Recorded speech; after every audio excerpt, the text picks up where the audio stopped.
doing some biofeedback because I was so hacked. Oh, we're live. Good goodness. We're live.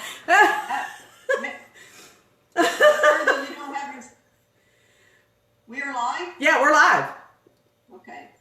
So, hello everybody. Welcome back to Spiritual Neighborhood. Glad you're joining us. Today we're going to interview Elizabeth, our dear friend Elizabeth. She's a psychic medium. She's a Reiki master. She's an author. She also has her own radio show. So we're going to let Elizabeth take it away. Tell us about yourself and how you got into what you do. First, tell us why you're wearing pearls with a robe. My pearls, had to have my pearls on. Well, this is my Easter outfit. So I had to have my pearls and my brooch. I mean, seriously, my hat. Sparkles on it. We don't care if we amuse y'all. We amuse ourselves. Hey, I'm having a good time. So it's like, well, you can either join in or not. You know, it's real easy. What I do full time is I am a professional card reader. So I do read cards, and I do have my own private clientele. I am a Reiki master and teacher, so I do a lot of Reiki classes. We know that Reiki is making a major comeback, and now we know why, because there are so many people that need to utilize their skills to not only help themselves, but help other people. And of course, that would be just like the ultimate tool to have during this time right now, because you can literally use Reiki on yourselves. You can do it to distant Reiki. You can work on your children, your animals, inanimate objects. I mean, seriously, you can do all kinds of things. I Reiki'd my refrigerator one time. The ice maker would not work, and I couldn't get it open.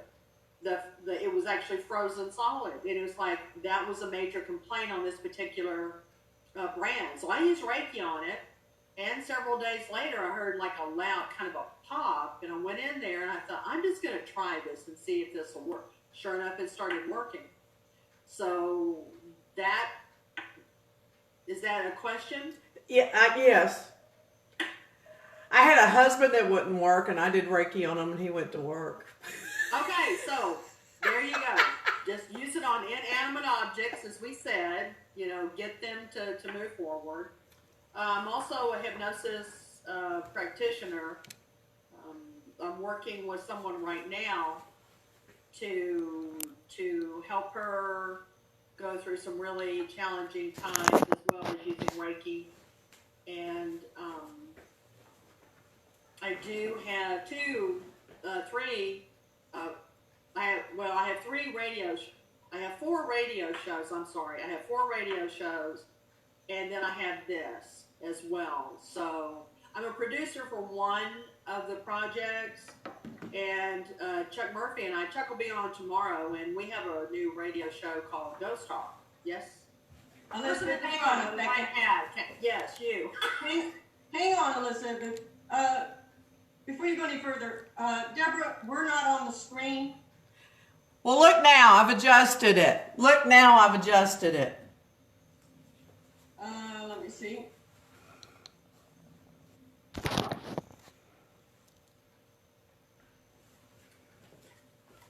I wish I would hire a professional. Do not try this at home. Seriously. We are professionals. It's on my... That's better. Okay. That's better. Thank you. I'm so sorry, Elizabeth. I'm sorry. All that energy.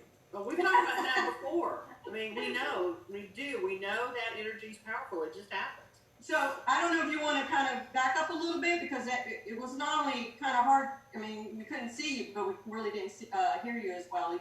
So go right ahead. Okay. Where do you want me to start from? Well, maybe from the beginning. Okay, from the beginning. Yes. Okay. Well, I'm a professional card reader. I am also a hypnosis practitioner. I'm a Reiki master and teacher. I have 4 radio shows, plus this for our YouTube channel. As a matter of fact, Chuck Murphy's going to be on tomorrow. Chuck and I are doing a new radio program called Ghost Talk, which is really exciting. Well, let me redirect you for a minute. Let me redirect you for a minute because I am not a person that I would say is like in the core of the metaphysical community. Okay, I know a lot of people because of a lot of things, but I have always heard that you are like one of the most well-known and respected people in the spiritual community, not just in DFW, but Texas. All right, so I think a lot of people know about you by reputation, but I think that they don't know very much about you as a person. I would like them to know more about who Elizabeth is, besides she drinks beer and wears pearls. She does like, well, I don't drink as much as I used to, but I do like a good beer. I like a really good cold beer. That's no joke. It's good for your body. It's good for your soul. I am a very private person. I mean, that's just us talking about all this stuff. I realized I'm more of a private person than I thought. I thought I was an open book. I just felt like I was just very open. Everybody should know me. And of course, that's my assumption. But what I realize is there's a lot of things people do not know about me or what I really like or dislike. And, I don't know. Sometimes I just think that's a very sacred space. I think you should honor those things about you that you feel are private, because I don't want to throw a bunch of stuff out there. Not that I'm afraid I'm going to be criticized for it, but it's my stuff, and I feel very personal about it. And it's the same way as when I have someone tell me something. I'm not going to tell somebody else because you've asked me not to. And so I respect that as well. But I think the major thing I hope that I bring across is that we're all in this together. None of us are going to get out of it alive. And we need to, as best we can, get along with as many people as possible. But I learned a long time ago when I worked in banking, you never ever talk about anyone because you don't know if that person's going to wind up being your boss. Yes. Numerous occasions, they wound up being my boss. And it was like, I am so glad I didn't say anything. Doesn't mean I don't have an opinion. I just think if you do have an opinion, don't put it on Facebook. That's not the place to do it. If you're having an argument, talk to each other, get it over with. I can be a mediator, but I would prefer that the individuals, talk to themselves, talk amongst yourselves. But I guess because I've seen so many people I don't know. I just think you should respect your own privacy. And not everything needs to be broadcast. Not everything needs to be out there. You should respect your family and your friends, and not talk about everybody or everything. There are things I don't know. I know it's a shock, but I don't know everything. Well, I think you're very humble, and so that's one of the things I think that makes you more private is that you're humble and you don't understand how interesting you are to most people. And the other that's true. I don't. I just don't see it. My mom did. She saw it. Not me. Yeah. And I think that's because I'm me. I don't see it. Well, it's because your normal and average is so unnormal and unaverage. That's part of it. But one of the things that because I don't know you well, I want everyone to know that, it's not like we're three best friends up here. We are learning about each other just like we're sharing with you. And every day. And the more I learn about Elizabeth, the more I adore her because she appeals to my upbringing because she's like the old Southern woman. She's got an opinion about everything and she doesn't mind sharing it, but she's not going to tell you what's going on in her life because it's part of being the niceties of life is what we called it, the niceties. Yeah. But at the same time, if I'm at a bar and there's a fight, I want her in my corner, because she's going to be swinging that purse and she's going to be knocking heads, Well, yeah. Well, it's true. I do have a dark side. And sometimes it just kind of creeps out. It just pops out and not maybe intentional. But if you really make me mad, I mean, seriously, if I am really that mad, it's like I have curse words that are probably about a paragraph long that I speak out loud really quickly and enunciate every vowel and syllable. And then, you know, I'm not a. Now, I used to throw things. And Woo! then I stopped because I had to clean it up. That's right. That is just stupid. Why are you doing that? You're going to have to clean that mess up. That's ridiculous.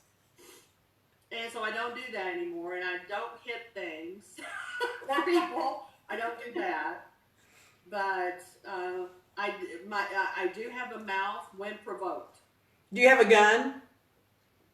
No. So we don't have to worry about you shooting anybody. No, that's why I don't have a gun. And I don't know how to use it. I have great respect for those who have guns. I have great respect for people who know how to use them properly. But because I do not, and because my mom, well, I'm not going to say she would have shot me, but I didn't want to give her the opportunity. I didn't want to give her the opportunity to do so. But you know, you do have to be careful when you're taking care of a parent who is very opinionated and strong and believes they could still go outside and cut the grass and stuff.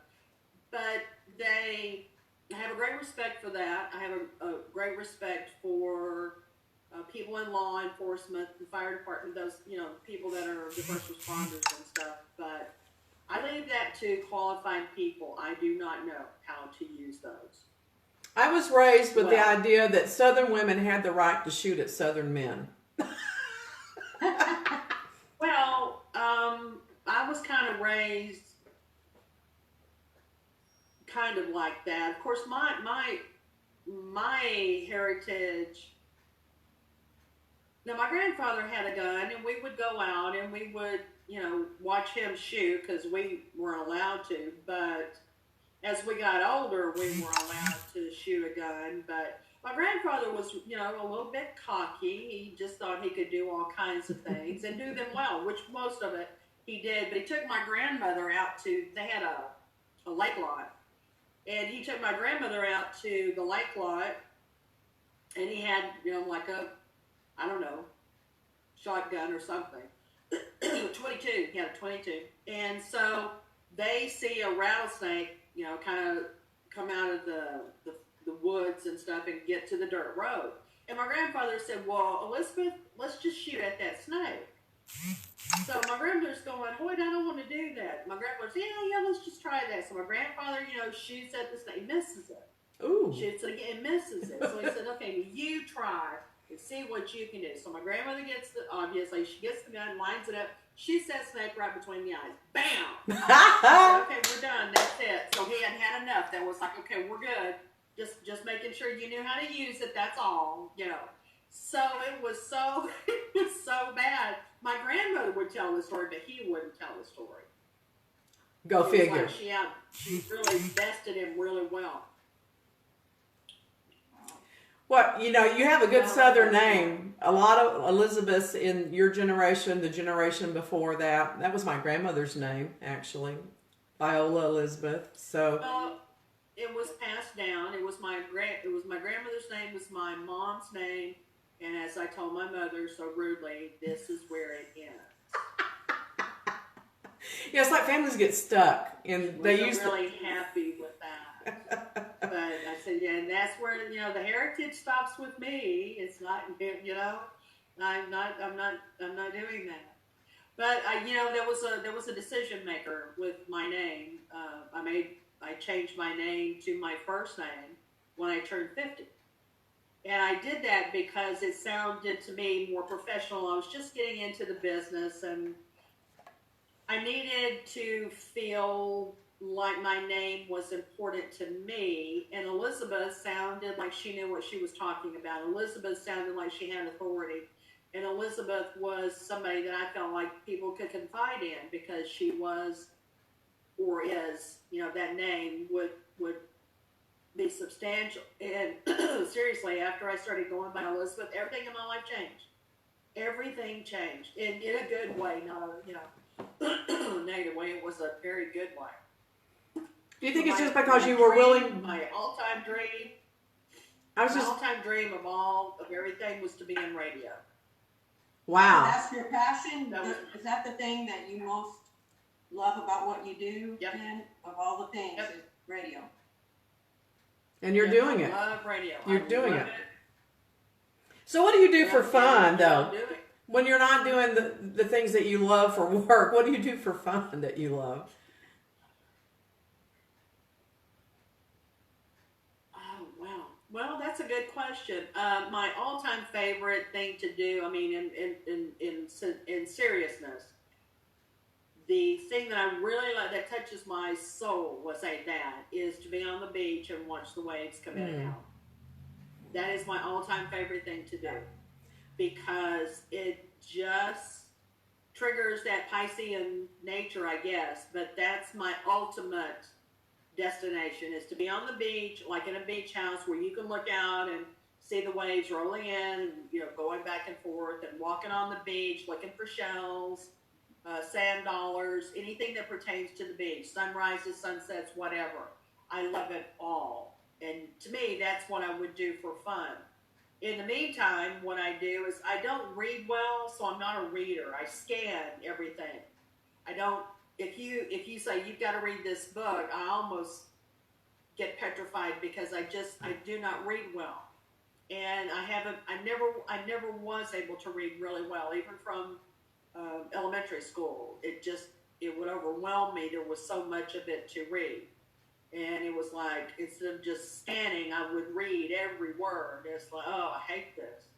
So when people send me things, that's why text works so well with me, is because I can see it, I can scan it, we're done, and on to the next. That works much better for me than a huge paragraph or a page or a book.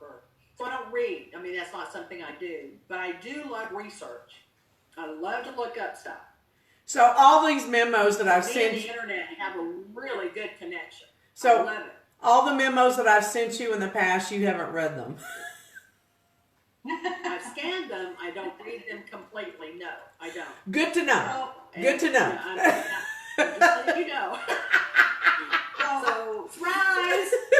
I'm excited that you love the beach. I'm thinking maybe one of these days it's going to be 3 ladies living at the beach on here, doing our thing at the beach. I'll come visit, but I won't live at the beach.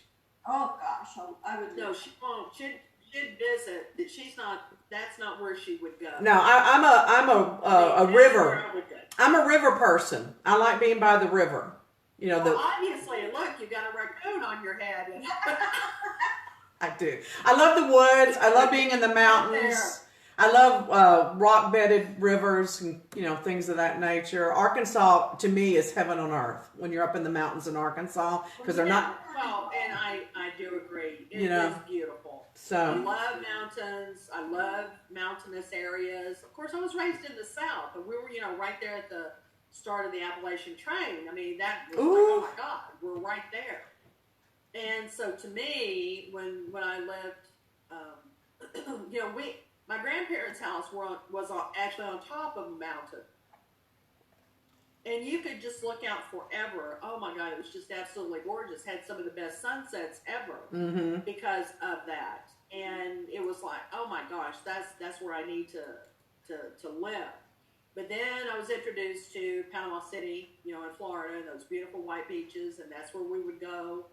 And it was like, this is where I need to be. I need to live where there's water and there's movement and there's something new every day, because every day there's something new there. Some new, the way the waves move in or roll out. I mean, to me, that's the ultimate. But I mean, if somebody said, okay, now you're going to have to live in Denver, I'm not going to go, oh my God, no, you know. but see, here's how perspectives can shift everything. Like, you know, everyone loves the beach, and I always feel like there's something wrong with me when I go, no, that's too much sunshine and not enough pine trees. But the other thing is I look out the water and I go, there's something out there that would eat me. They see me as the other white meat. You know, I'm the other white meat. You know, I look at the forest we look at the forest and go, There's something out there that would eat us. Bigfoot. Like a bear. Bigfoot. But A see, bear. I have not had an encounter with bears, but Yay. I had an encounter at an early age with a wolf and other wildlife and stuff like that. So I don't know. I just resonate with that. You know, I could go live with. Too much Jaws. That's all. Yeah, but the sharks. I almost got a shark puppet, and I thought, no, that'll freak me out. Yeah, you don't want that. No, you really don't. No, You don't have to go out in the water. You got to have. no, I have to be in You got water. to have respect for it. Yeah, Yeah, I don't you go. got to have respect for it both. I do have respect. If it goes over my ankle, I'm done. No, not going out there. Oh, well, that's just. I had a boyfriend once that lived on the beach, and I used to fly down and go visit him, and he got me to go out in the water, and because he's like, if we go out this far, it gets shallow again, so we'll swim, we'll get there, and then we can stand up, and we did. I'm like, oh, this is cool. It's up to my waist, and I'm like, look how far we are. And then all these fish start jumping out of the water. I'm like, oh my God, I'm communing with nature. And I'm like, why are they jumping out of the water? He goes, something's eating them. I walked on water. Okay. Oh my gosh. We're done. Thank you. Bye. Yes. Never. I'm not. Well, I don't like to fish.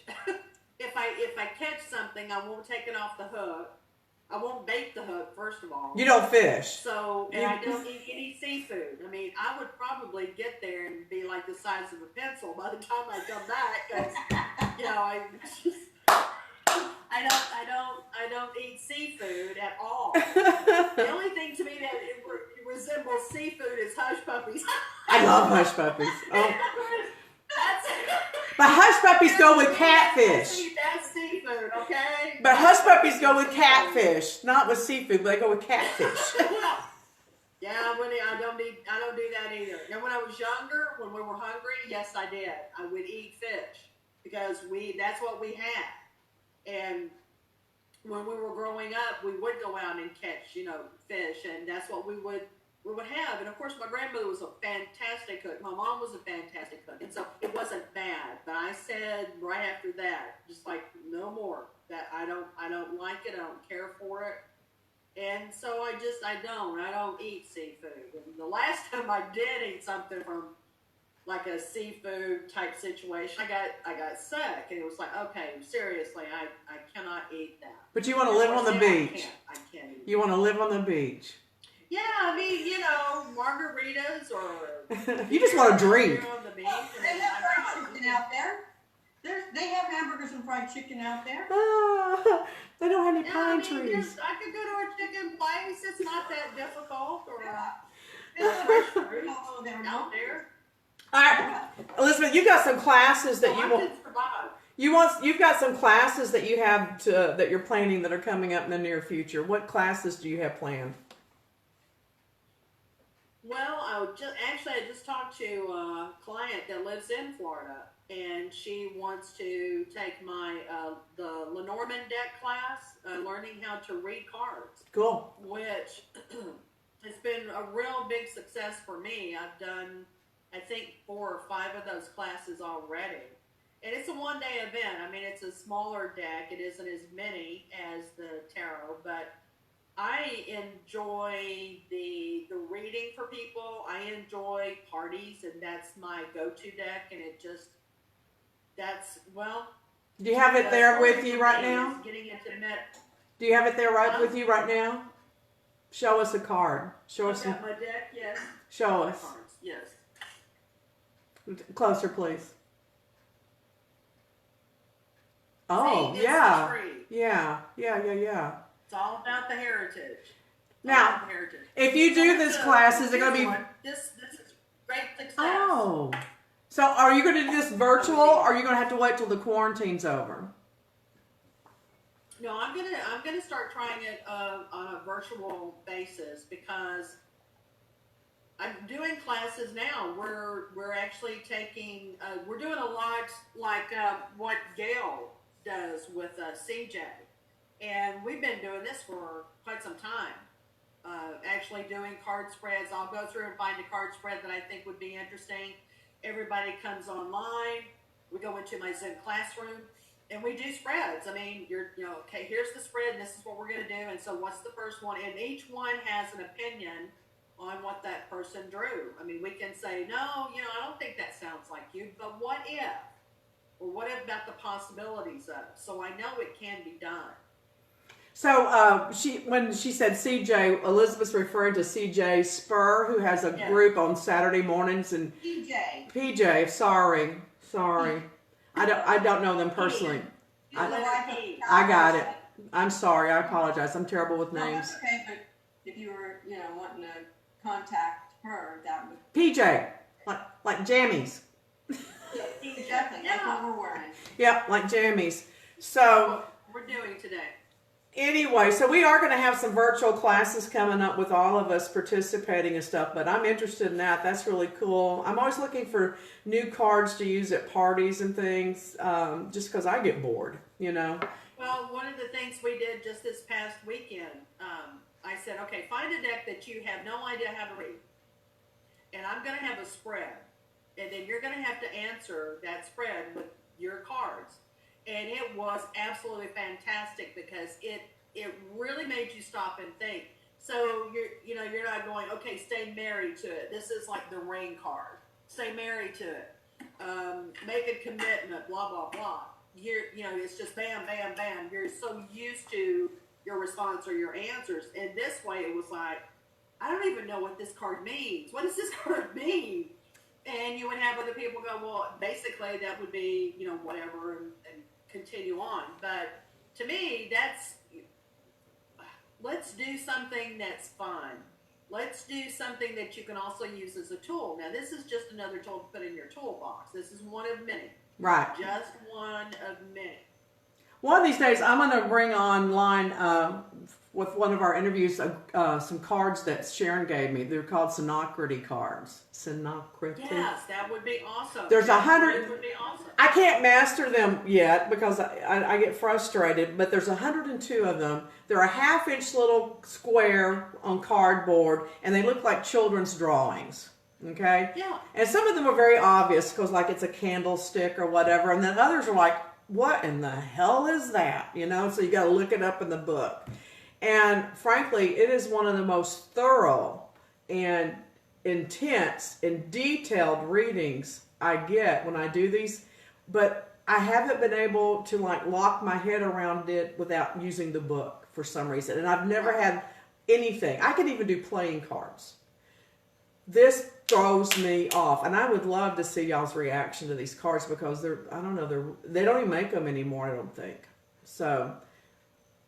Well, that's really that one of the quickest ways to really improve your intuition is to read cards, because so you're having someone sit in front of you and they're asking you this question, and it's up to you to come up with what are you picking up. The only difference in the way that I teach is that I know you have the ability to read these cards. I know you do already. And when somebody sits there and they look at that card, my reaction to them is, okay, what's the first impression that came to your mind when you saw that card? And I make them write that down. Mm-hmm. Mm-hmm.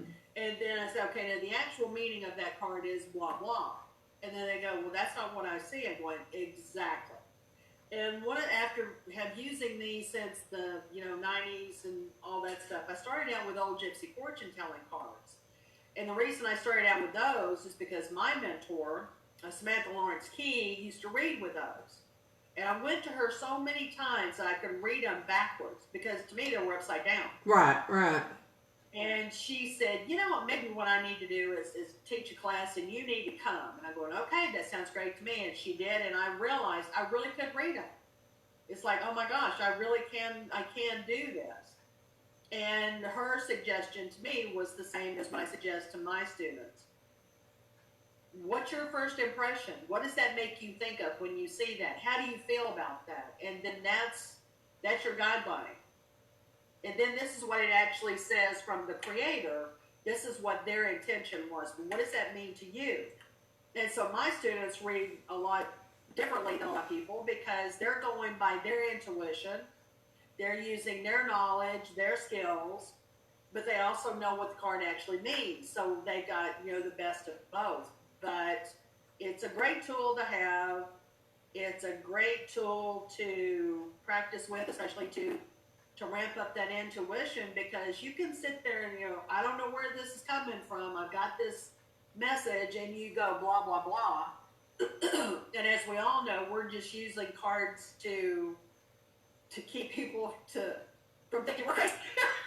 To keep them from thinking we're crazy, because that's really what we're doing. Well, not only that, it gives we're us picking up the info and energy. Don't you find that you could tell somebody something just off the cuff and they're like, maybe. But if you were saying, well, let's just throw down a card, and you throw down some cards, now all of a sudden your authority has gone sky high. You know, I'm talking about people that don't know you, you know, or don't know you well. You know, and it's amazing to me how the physicality of something tangible changes the whole perception of the message. It's the same message, same source, you know, but the cards give it more validity for a lot of people. I find that fascinating, you know. Well, well, you know, I guess maybe one of the reasons why I don't talk about myself an awful lot, I do talk about my mom a lot, because that was a large part of my world for 15 to 18 years. So that was, you know, personal to me. But you know, we were talking about this earlier. You have to be careful who you let in your circle, because sometimes you have people that come into your circle and they will say, well, what do you think about this? Or what do your cards say about that? Or, you know, let's throw down some cards and see what happens. And then you realize you're really not wanting to be my friend. You just want to be connected to somebody who can give you a read for free. Yep. And that's not a fair exchange of energy. Yep. So when they say, why do you charge? It's like, okay, if you go to any other source, if you go to a grocery store, you're going to have to pay for what you've chosen. You chose it, you're going to have to pay for it. And it's the same way with this. You've come to me for a reason, and we can find out together what that question is. But you have to be very selective as to who crosses that line and comes over and is just actually your friend, as compared to, well, what else can you tell me? Well, what else do you know? And what can you say that, you know, what do you think about this? Do you really want my opinion, or are you just trying to find out information? So I learned real early to be very, very selective with that. So that's another reason why I just don't, you know, and I try to be respectful of myself as well. Well, you know, I have a way that I handle that personally. I have two people that I will let read for me personally at this point in my life. That may change, you know, but I have two people. But those same two people, I read for them as well. And we always do an exchange, or there's an agreement that if one of us is struggling, we can pick up the phone and say, I need your input on this. But I have a lot of people say, I have a message for you. And I'm like, I don't want it. I didn't ask you for that, you know. And I think sometimes people see that as me being arrogant or stubborn, but that's not what I'm doing. I am just protecting my universe in the way that I define it. Does that make sense? Well, if you're being honest, I mean, seriously, if you're being honest about it and you do not want a message, then most of us say, okay, I respect that, you do not want it, and then they tell whomever got the message, hey, you saw it, she's not taking it, so now you know why she's not hearing you. It's because she doesn't want it, and I can't give it to her. So, and that's fine. And very rarely, unless I'm telling Gail, you know, pick up bread or milk, you know, some message like that, I don't necessarily do that, but if I do get a message in a reading, I will tell you what it says. You know, I'm getting so-and-so or such and such, or I feel this. Well, if I'm getting a reading from you, I expect that. But just to pick up the phone and call me, say, I've got a message for you? No. Because you know what? I feel like my life has to play out a certain way. Number one, I will be blunt. I had some people contacted me. I mean, it was fast and furious a couple of years ago when I had a friend pass. I have a message from this person. And I finally just got fed up. And I said, don't you think I'm capable of talking to them? And, you know, I found it a huge invasion of my privacy. Huge, you know.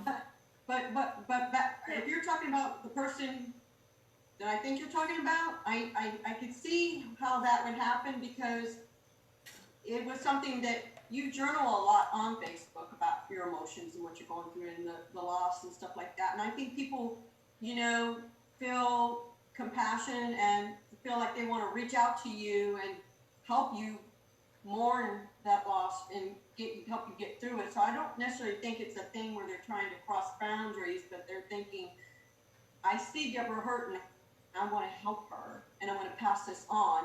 And for me, I'm somewhat like you, but I will let people give me messages like go to the store and get bread and whatever. But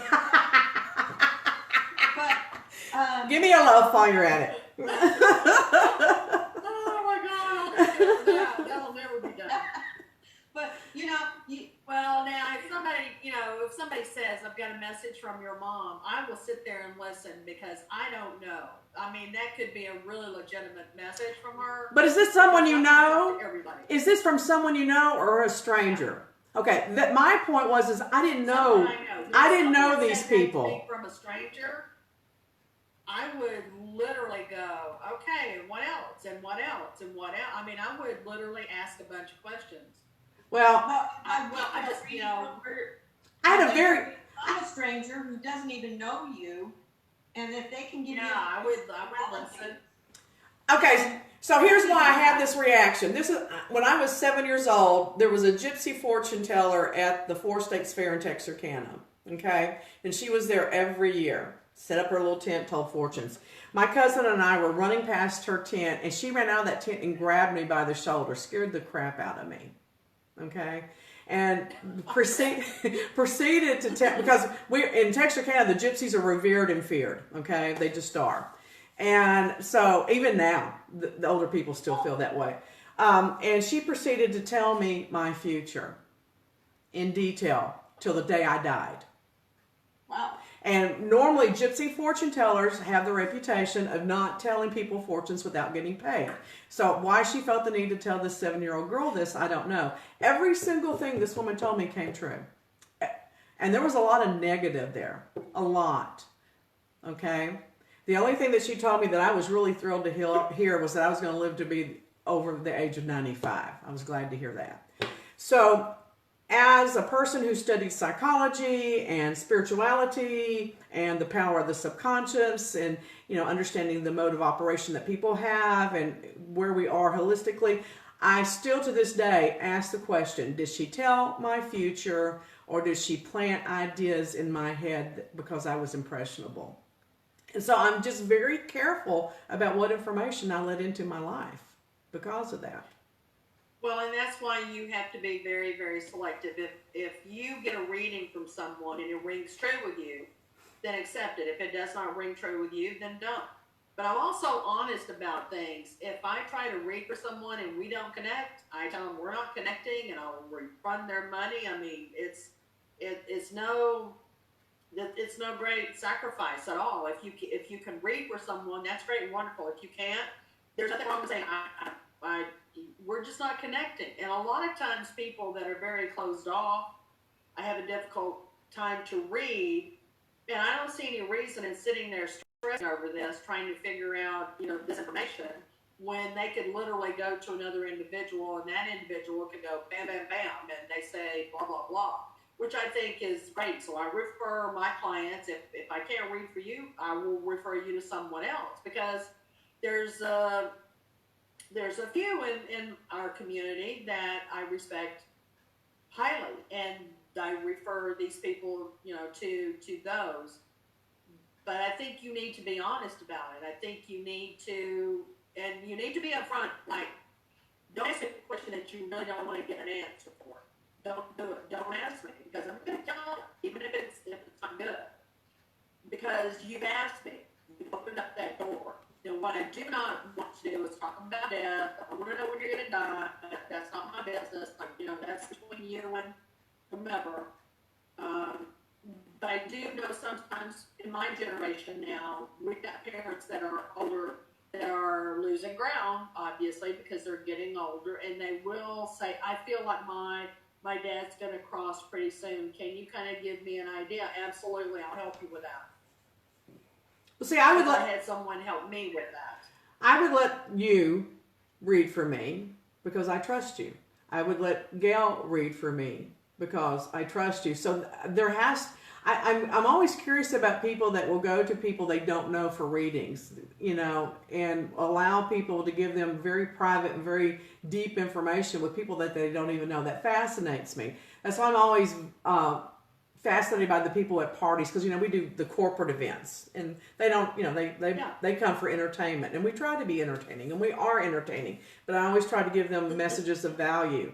And I'm always struck by how hungry people are for information. But it's not really about the specific information. Sometimes it is, but most of the time it's just about being encouraged, Yeah.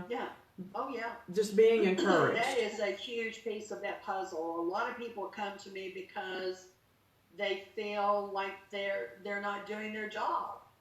Excuse me. They feel like they're not accomplishing things, or they don't feel like they're a really good parent, or I'm not a good wife, or I'm not a good husband, or I don't know what to do. I'm at a loss. I'm at a crossroads. Well, I'm a good person to go to for that because I can help you with that. Right. I'm a really good person to get you started on your pathway to metaphysics, and then I can refer you to all kinds of different people because those are the professionals and they are the masters of those tasks. I'm not. I don't have to be. But if you're looking to go into okay, who would be a good person to get started with metaphysics? I am that person. That I will claim because I can do that. And there's so many different things. I'm not a master of all of these things. That's not my job. But I can get you to the right people who are professionals and are outstanding in their field because they do this. They have degrees, they have documents, whatever, and this is what they do on a full-time basis. But if you want to get started on what are my senses, how do I find out? How do I read cards? And what is numerology? And what is astrology? And those kinds of things. I know professionals in that field. And I can give you a little taste of it and go, wow. But because my mom was so awesome in all of that, she loved numerology, she absolutely thrived on astrology, she would have been one of the best palm readers ever. And that reading the lip, what do you call that? The lipstick? Yeah, lip print reading. Yeah, she would have loved all of that. But my mom was also so Aquarius that once she mastered something, it's like, okay, next, on to something else. So she wouldn't stay with something. Once she mastered it, it's like, okay, I'm done now, on to something else. Yeah, see, I feel the same way. I like to move on to different things. Like I call it kicking it up a notch or whatever, and I tend to get bored. Well, She did too. Well, we need to wrap this up, ladies. Any other question? No, I was just going to say I find you fascinating, and to wrap up, why don't you give us who Elizabeth Harbin is in one sentence?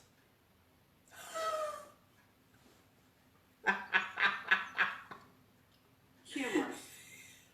Oh, one word. I love it. That's great. I love it. Do you have an idea of when you're going to have class online? Probably starting in May. I'm not sure right now. I will have it on I have a Facebook page, Elizabeth Harbin Events page that you can go to. You can find me on Facebook, obviously, Elizabeth Harbin. I do not have a website because, quite frankly, I don't need it. But you can text me at 214-454-0072, or you can email me at elizabethharbin.me@gmail.com, or through here, which is spiritualneighborhood@gmail.com. And we are the Spiritual Neighborhood Lunch Bunch. And we would like for you to come join us. Huh? What? We aren't eating, but hopefully everybody's... Well, I am. I always have my protein shake when we're doing this. So. Well, I've got my drink. Well, we can't eat because we'd be spitting food all over the screen, and we don't want to do that. It's just those watching that are having lunch while we're chit-chatting. And I have an announcement to make. I don't know, Gail. That's just giving me a whole new thought. Don't do that. Don't do that. So when we hit 100 subscribers on our YouTube channel, we will do something else, and we will start doing virtual happy hour, and I will literally really drink my bourbon while we do that. And if you think that I say weird things now, wait till I have no filter due to alcohol. It's fun. Oh, we're in trouble. So We're in trouble. that would be dangerous. Yeah. I'll drink my two Coors Light. Yes, so we'll do that. All right. Okay. I might have a Jack and Coke. Or 3. There you go. So that will be fun, but we have to hit those 100 subscribers on our YouTube channel so we can start doing that. Yes, do. Because this is really. Seriously. Well, we love everybody. Well, I love everybody. All right, I'm turning it I off. like a lot of people. I tolerate everyone. I like a lot of people. Yes, I do. I like a lot of people. Thank you. All right. Everybody have a good day. All right. Bye. What? Okay, everybody be safe. Stay safe. Most